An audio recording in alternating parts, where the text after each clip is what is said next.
you are the real leaders, but it's people like Dr. Wilson who can give us great counseling in carrying out our leadership responsibilities. And that's why we are so fortunate to have somebody out here like him, and have somebody out here like you who is really going to elevate us, because we are a people of great wealth. We are people of great wealth. We are a reservoir of great wealth, living on an island of poverty. But we are a reservoir of great wealth. And certainly nobody can energize us like this brother. And as we greet him tonight, we just want to give him a round welcome applause and let him know how much we love him as a brother who has stayed true to the course. That's Dr. Amos Wilson. Let's give it up for Dr. Amos Wilson. Thank you. Thank you. Thank you. Thank you. Thank you very much. Thank you kindly. Thank you. Thank you very much for your warm welcome. It's great to be back here with you again this evening. It's been a while, and I always appreciate coming and being with you. And of course, appreciate your support. And I know each time I've been here, I've promised you about our next publication, but it's definitely on the way. All right. We are definitely now expecting to be out in November. And of course, each time I talk with you, the book gets larger. At last count, Brother Sababu, my co-partner there, told me we were around about 800 pages. So we're going to try to split it up for you, maybe 4 and 4. Give you some good wintertime reading. But then in a way, it's when we recognize that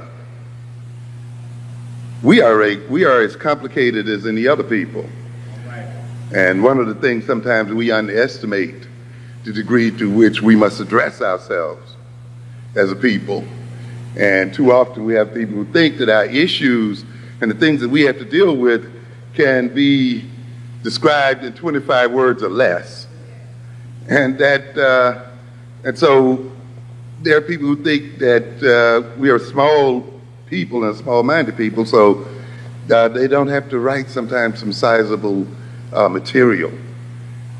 If other nations and other people require libraries to deal with their issues, so do we. And the interesting thing about the upcoming book is that with that 800 pages, it's basically a survey looking at various areas of life. If you recall, we've titled it Blueprint for Black Power. And we are essentially then trying to lay out a blueprint, a prescriptive book. Now we are coming into more and more into prescriptive type of writing, laying out very practical kinds of steps and very practical methods for achieving what it is we must achieve as African people. This means we have to cover a lot of territory. We are covering psychology, we are covering, of course, history, sociology, a great deal of political science, a great deal of economics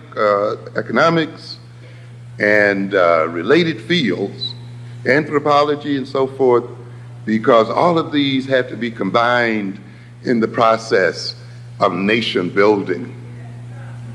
And this is what we really have to be about, is the process of building a nation as a people. If you're not thinking in terms of nationhood, then I must say, frankly, you're not thinking seriously of being liberated. All right. Trying to integrate and merge with our enemies is not going to solve our problem. And it's not going to happen, as a matter of fact. It is a fantasy that has kept us from taking care of business for far too long. the idea that we're going to one day be one with these people.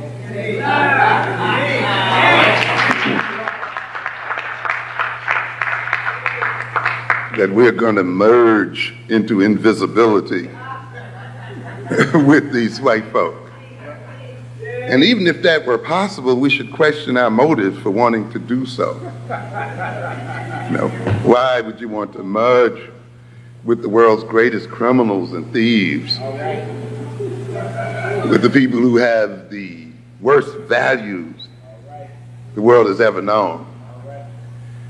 It amazes me sometimes how we can hear some of our parents telling our children we want to be just like them.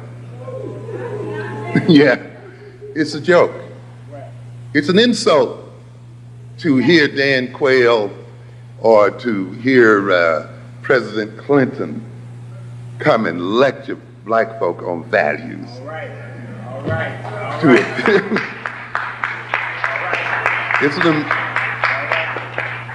How dare we let these people into our churches to try to lecture us on values? Mm-hmm. It's an amazing situation to try to talk to us about values, to try to talk to us about population control. Another joke. Yeah. The first thing we think about when people talk about population control is the overproduction of African people. You know, so-called third world people. As I said, we can solve the overpopulation problem quickly if we could reduce the European population drastically. Mm-hmm. Yes, and people, of course, as I tell you, this world has to always be backwards, you see. The ones who need to be reduced most drastically have the world thinking the other way around. Because a good deal of the problem sometimes is not the number of people in the world, but the number of greedy people in the world. Where you have a so-called minority of people who consume the vast majority of the world's resources. This large population that they talk about could eat better if these people weren't eating everything up. And so, to a good extent, sometimes, to have more for everybody to eat, you have to get rid of the greedy ones. The ones who are over-consuming, who are taking the food out of other people's mouths. You see? But here you have the people who rob you and take everything you got and then say, you don't have enough to support yourself. You know? And this is the kind of joke that we got going at here. And we're going to come back to this issue of values. But we're going to talk a little bit about African-centered consciousness, personality, and culture as instruments of power. Because ultimately, this is what this whole struggle is about. Power. Not loving one another and all those things we hear. Power.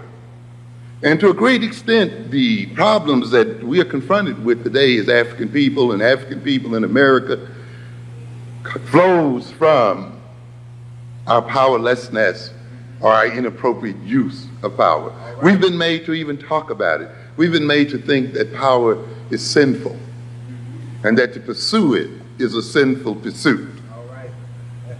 And that it's wrong. But you cannot exist without power. Without power, there is no life. A battery without power is dead. You need power to act, to behave in the world, to deal with the world. And consequently, then, we must interpret what we are about in terms of power. And we have the power, ladies and gentlemen. We have the possibilities. We just need to reorganize ourselves, reorganize our consciousness and our personality and our culture, and see them as instruments of power, and use them as instruments of power to transform our situation. So we should not look at consciousness as some abstraction. As I often tell people, the most practical thing you can have is a good theory, is a good concept to guide your behavior, to be used as an instrument to measure reality, as an instrument to test reality. A good theory then organizes the world and organizes one's approach to the world. It permits one to be able to evaluate the world in terms of where one wants to go and in terms of what one wants to do. To be without theory then is to approach the world on an ad hoc basis, you know, just to meet it here and there, and to not approach it in a systematic form. To live reactionarily, always reacting to what other people are doing, always being overwhelmed by events and overwhelmed by the future, instead of creating events and creating the future and making the future. See, when one has then a good theory and a good concept, one is able to do that. Consciousness, without human consciousness, there is no world. It is the presence of human consciousness that brings meaning into the world. Without human beings in this world, conscious human beings in this world, in effect, there would not be a world. We bring the world into being through our consciousness. And through our consciousness, we create the world we live in. Out of the totality of reality, our consciousness cuts out a world that befits itself. In other words, the kind of world you exist in reflects the kind of consciousness that you have. And notice, if you change your consciousness or change your values and orientation, you enter into a different world. You interact with different people. People often that you didn't even know existed in the world. Social situations that you might not have even recognized until you entered into a new level of consciousness. You see people, say, for instance, who become addicted, say, to crack or something, and now enter into a whole world and enter into a whole social system that before they became addicted, they hardly noticed. They didn't know what it was all about. And they picked up new friends and new relations, whole new ways of acting, whole new purposes in life. They lost old friends, broke with old families, and all kinds of things. In other words, the consciousness, that addictive consciousness, brought into the world a new foreground and put other things into the background. Therefore, man's consciousness is a creative act. And the kind of consciousness you have will determine the kind of world you create. All right. And consequently, when you look at the world that we live in, African people, we must recognize to a great extent it is a world of our own creation. All right. It is a world that has been generated by the type of consciousness we've been permitted to be instilled in us as a people. All right. As I told you earlier today on the radio, we talk about the white man as having power. And I want you to recognize that power ultimately has to do with a relationship between people. And that the white man's so-called power is to a great extent based upon the nature of the relationship he has with the black man. We empower him by the nature of our own behavior and attitudes as a people. He cannot be, as I said earlier, what he is unless we are what we are. All right. I'm telling you. To a good extent, the European is our creation. All right. Yes. Mm-hmm. If we look at our behavior, we will see that to a good extent it is our behavior, our values, our consciousness, the kind of personalities we've established in ourselves, our tastes, our desires and needs that maintains the European in this position. All right. We talk about the civil rights movement and the apartheid system of the South. When blacks decided just to get out of the buses and walk, the system changed. Yeah. When they just stopped sitting behind the white driver, just changing that relationship, changed the nature of power in that system. When they decided then to walk side by side, when they decided to walk abreast and line themselves up, because they had not walked that way before, for the ends before, the relationship changed.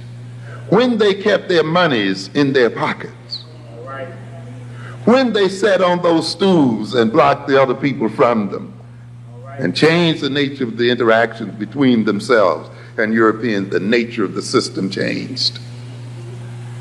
So therefore we have tremendous power. It depends upon how we align ourselves as a people and how we decide to relate to other people in the world, because they cannot have what they have unless we are who we are. And that is why we don't have to spend a great deal of time always appealing to them and analyzing them, because we can better appeal to our own sense of self and our own consciousness. And we waste a lot of time trying to transform them, when through transforming ourselves, they will be transformed automatically.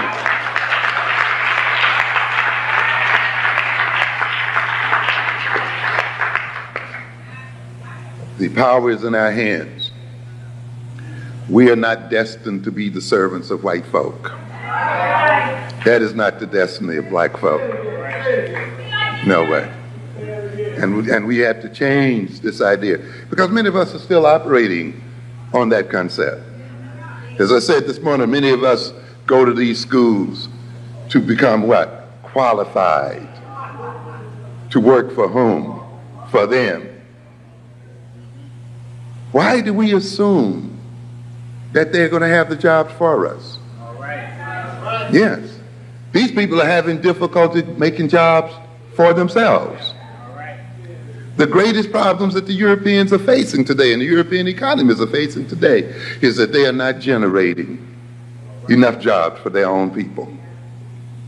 And even though America is bragging about the millions of jobs it's creating, those jobs are part-time jobs. The bulk of them are part-time jobs, low-wage jobs, and jobs that have little or no future. So when people talk about creating jobs, you got to ask what kind of jobs are being created. That is why, of course, this system is not investing in black education. It no longer needs black people to maintain its employment structure. You see it bringing in people from outside of the nation to be employed. You see it even is hiring in the world itself, in other nations and other places. Already it has reached the point where its need for black males is pretty much saturated. And it literally then is warehousing us in the jails and prisons and provoking us to kill each other and to destroy each other out here in these streets. And yet we are still organizing the education of our children as if the white man still has jobs waiting for them in multitudes. How different our education would be if we sent our children to school to create jobs for themselves.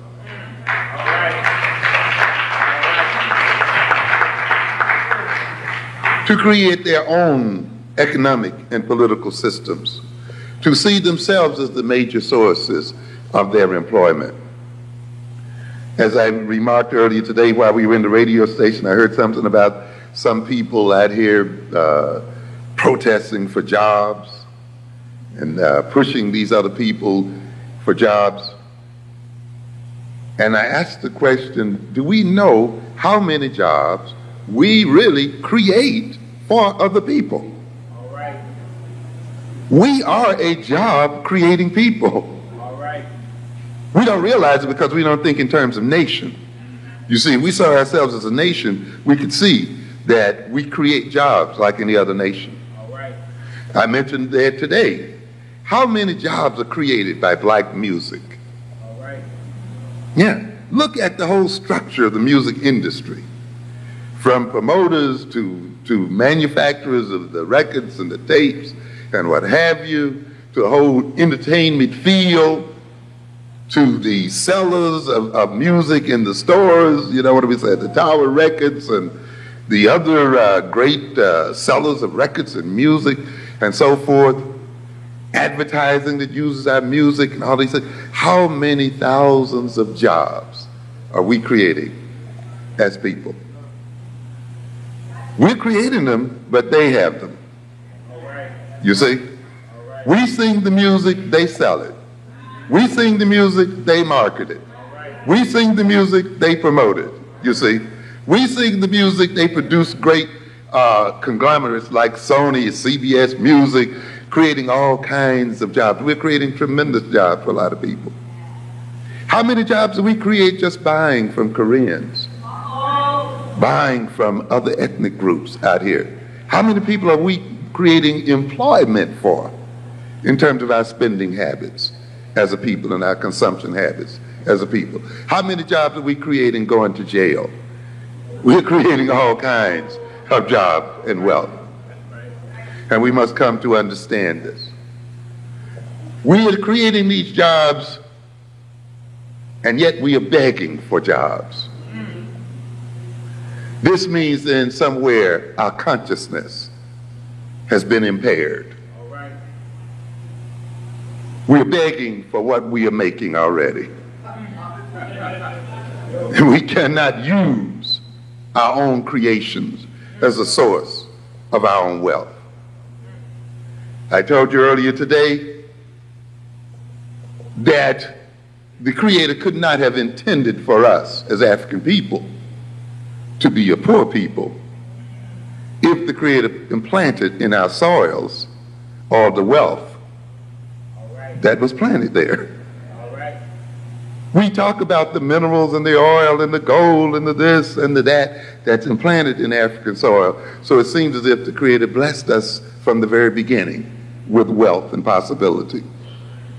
Therefore, for us to be going hungry over this wealth and to be starving in the midst of it and to be perceived as a dependent, indebted people while our wealth is being shipped out to other people, we're actually selling a lot of it for pennies and nickels and dimes and less. Means that there is something wrong with our consciousness. Because ultimately, ladies and gentlemen, we've said what? That the wealth of a people is ultimately not in their land. But where is it? It's in the mind. The wealth of man is in his mind, in his consciousness. You got to look at it. And we mentioned the example of Japan. No mineral wealth to speak of whatsoever. Nothing at all. A nation, by the way, which is totally dependent. Of course, we get things backwards, don't we? We see ourselves as depending on Europeans when the reality is the other way around. When they depend on us and our soils and our people, we have to be backwards in order for this situation to be the way it is. Our reality has to be turned backwards, and we have to live in an almost permanent state of deception in order to be used the way we are used. The Japanese must depend on others for their vital resources, their oil, their timber, all of these things that they use to create their technology and so forth is taken from the soils of other people and then sold back to them. And yet they are seen as rich and powerful. And the peoples whose wealth they take or buy are seen as poor and poverty-stricken. Ultimately, then, you cannot rob or take from wealth from a what?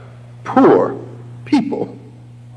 You cannot get wealth from a poverty-stricken people who have nothing you can get nothing from.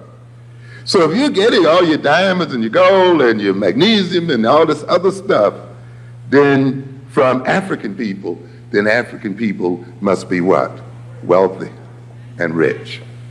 And therefore, if African people are poverty-stricken with this material wealth, then it must be because our consciousness as a people is impoverished. And we are suffering then an impoverishment of our mentality. As we said before, if you have a good mind, you can con another joker out of his land. You can con him out of his diamonds and his gold. And this is what the other people have done. They have used their mind and their cleverness and taken from us what they did not have originally. And therefore, consciousness is not an abstract concept. It is not a theoretical concept. It is a concept that is directly related to the reality one lives in and to the reality that one experiences. It is directly related to the type of life that one will live and does live. So I'm going to look at this for a minute. Particularly the consciousness of Africans in America. I'm often somewhat amused and taken aback by the number of people in this society who claim that slavery occurred somewhere back there. And you got some so-called black conservatives who claim that slavery no longer influences the nature of African people. I wonder what those people have to conserve in the first place. Are they conserving power? They're conserving wealth? What does a black conservative conserve? You know, you have to conserve something. And since they have very little, if anything, they must only be conserving the system that has created their poverty to begin with. And you see them ultimately justifying the poverty of African people and justifying the political and social and economic subordination of African people in the name of some kind of higher principles. So slavery is not supposed, the experience of slavery is not supposed to be operating in the mentality of black folk. And you hear a lot of our youngsters will say that as well. How do you talk about slavery? That was back there. Or you know, whites talk about it. Well, you know, that was back there. We don't have anything to do with that anymore. You see. And it's an amazing situation because you have to remind them that you're still living off the interests of the wealth that your forefathers earned from slavery.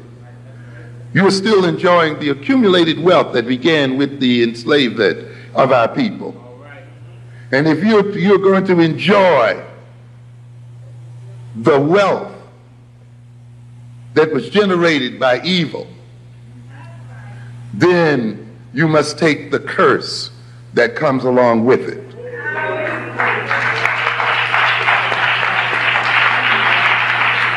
And therefore, even though you personally had nothing to do with it, but because you have received stolen goods, you must pay the price as well.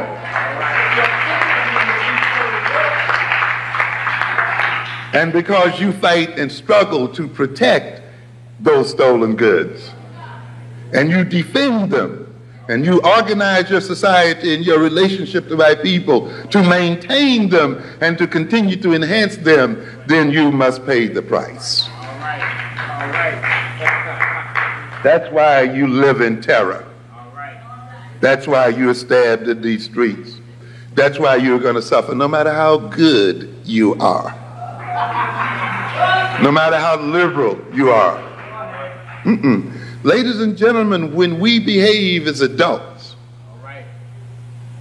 We must recognize that our behavior will be visited upon our children. All right. And that our children pay for our misbehavior. All right. As we say, an act does not end at the point of its occurrence. All right. It continues to reverberate into the future and down across the generations. And that's why when you behave in a particular way, you have to think in terms of 7 generations from your behavior as to how what you're going to do is going to affect those generations later on. And even though those children may appear to be so-called innocent, they will still pay the price of your own misbehavior. This country whose parents and whose adults have misspent its treasure, and while they have enjoyed that treasure, ultimately their children will have to pay the taxes or will have to pay the price. So we have a bunch of people out here who think they can rape and rob the world and think that they could have enslaved the world and think then that they are going to sleep well at night. It doesn't work that way. So we have some of our people here who think then that slavery was back then and had nothing to do, and had nothing to do with them. Ladies and gentlemen, we've never escaped slavery. We still share the slave consciousness of our great-great-grandparents. We are of the same mind to a great extent that they were. We have not advanced beyond these people. How can I say that? I generally ask a series of questions. You say that slavery has nothing to do with you and slavery was back there. And I ask you the question then, what language do you speak?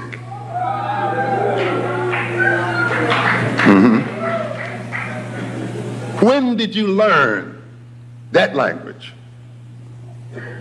Was that the language African people were speaking when we were taken into slavery in America? In other words, the language we speak at this moment is what? A slave language. The language that our slave ancestors were forced to learn. And we still speak it, and you can still hear the pidgin, the Creole, and the other kinds of stuff in our language right at this moment that they had to go through. That language, with its words defined by history and by an experience, is the language we use today to guide our behavior. It's the language we use today to talk to ourselves. It's the language we use today to learn about ourselves and to learn about the world. It's the language today we use to try to understand ourselves. Is there no wonder then that we are still confused? So we have not escaped slavery because we are still using a slave language and we speak the language of slaves.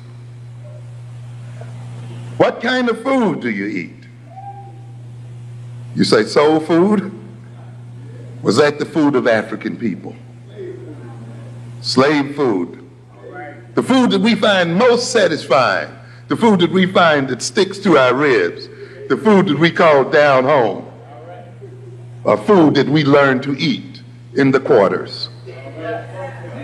And yet we dare say that we have escaped slavery, that we have nothing to do with those people back there, that was back there. When our whole very social life and social relationships, our very definition of ourselves as a people, our very attempt to commune with ourselves is mediated by the food of slaves. Understand what I'm trying to get at? And how can you say that you exist in a different consciousness from another people? What kind of uniforms are we wearing? Huh? What kind of clothes are we wearing? Were these the clothes of African people? Huh? This is what we got to look at. Yes. What is this to say then that we've escaped slavery? What kind of names do we respond to? Yes. Yes.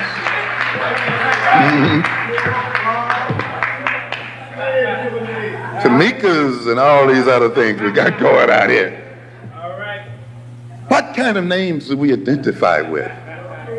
Why is it that African names sound strange to us now as a people, and yet we dare say that we have a different consciousness from our great slave grandparents? How can we say that? We are still of the same consciousness, and we are still in the same position because we are still servants of the white man. And our reason for being in America is to serve white folk and to generate wealth for them. And there has been no change at all in terms of our relationships to these people.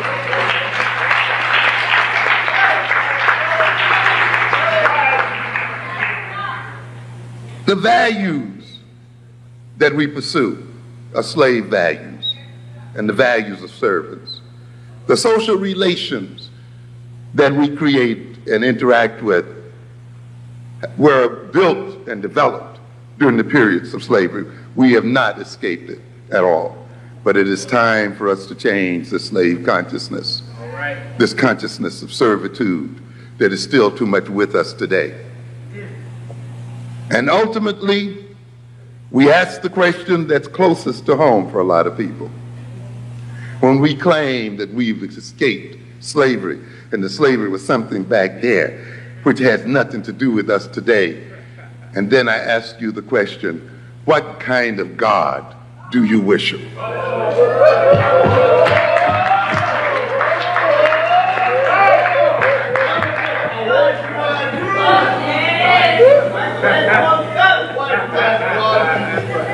What's the name of it? Who taught you to praise him? Was this the God you were praying to before you were brought to these shores? Was this the religion you had before you were brought to these shores? Can you name one African God? How can you then, who define yourself, the very essence of yourself and the very essence of your soul, and organize the very nature of your life here on earth, based on a God handed to us by our slave masters, claim that you have no slave consciousness and are not related to slavery? In other words, then, ladies and gentlemen, we are not Africans. We are possessed by spirits and demons.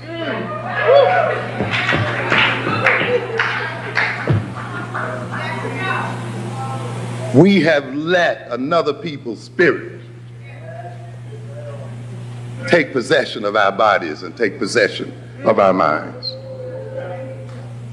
When we speak, it is not with our African voice. It is with the voice of that demonic presence that uses our lips to speak its own language. Yes. Yes, and we have to recognize this. We are possessed. And if we are to transform ourselves and to transform the nature of our relationship with those who are our masters, we must engage in an exorcism and clear the devils out of our minds.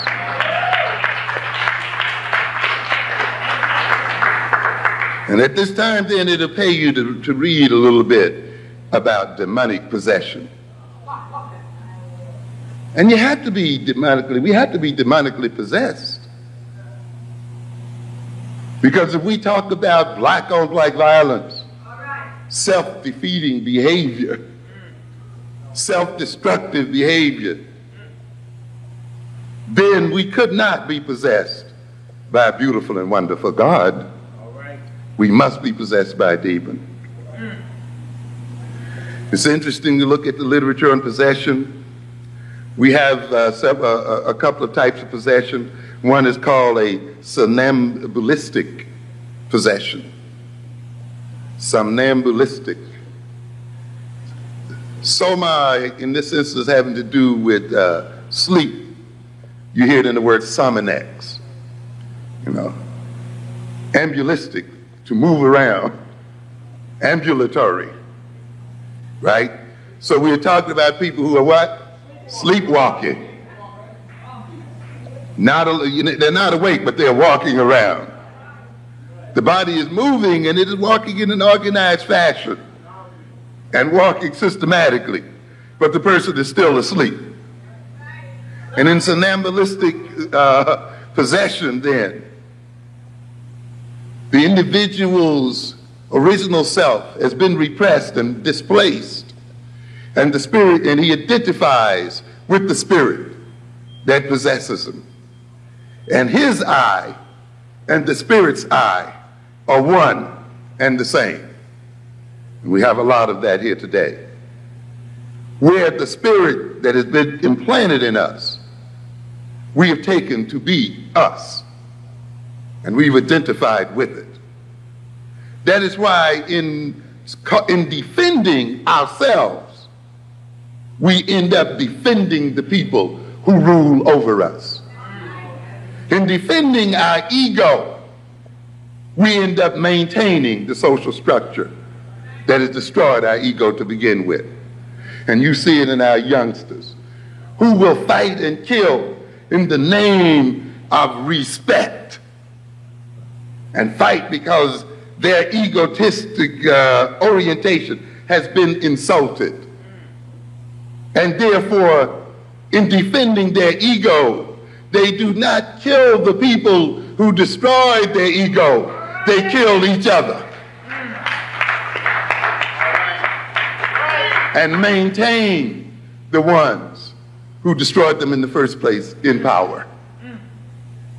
And that's why the subtitle of my book, Black on Black Violence, was Black Self-Annihilation in Service of White Domination.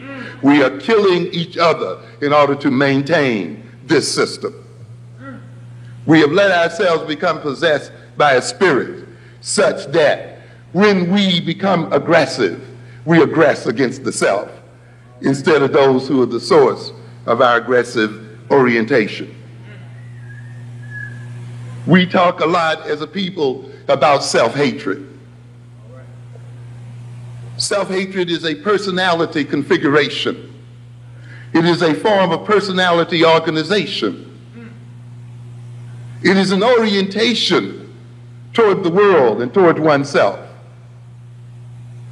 Self-hatred, then, is the white man's greatest protection against being destroyed by the black man. To a good extent, self-hatred is the white man's defense mechanism, is the white man's form of self-defense. How can we say that?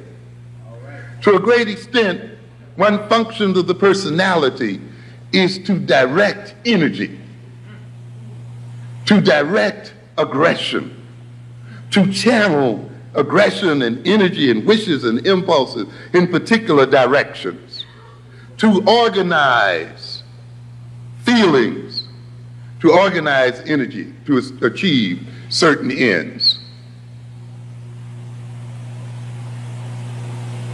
Those things that we hate, often then when we are angry or hostile, we aggress against them, don't we?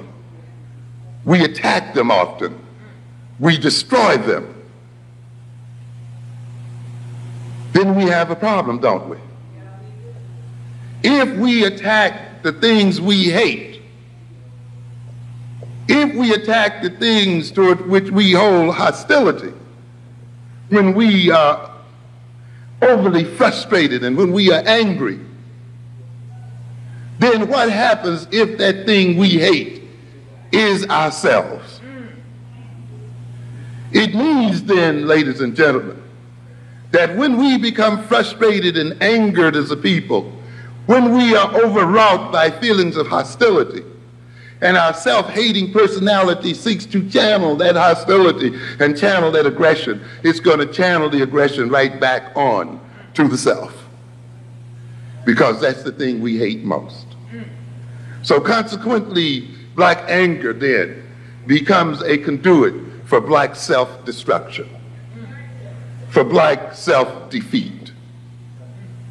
The object of our hostile, aggressive feelings becomes ourselves.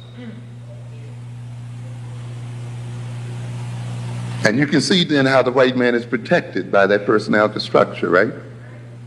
While he stokes our anger, while he stokes our hostility, while he stokes our frustration, and while we get mad and we want to strike out, when we decide to strike out and aggress, we strike out and aggress against the self. And by doing so, he is left untouched and unscathed. And therefore, our self-hatred becomes his principal means of defending himself and of maintaining himself.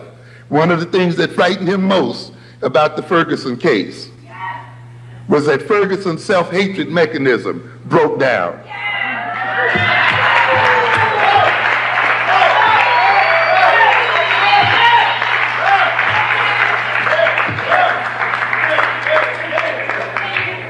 Unlike many deaf, dumb, and blind Negroes, he knew who his enemies were. And so when he got angry and hostile, instead of going out to drink himself to death, instead of going out to smoke crack and destroy himself, instead of going out to killing someone who looked like himself, instead of going out to commit suicide and put himself in a place to be destroyed by somebody else, he went directly to the source of his frustration.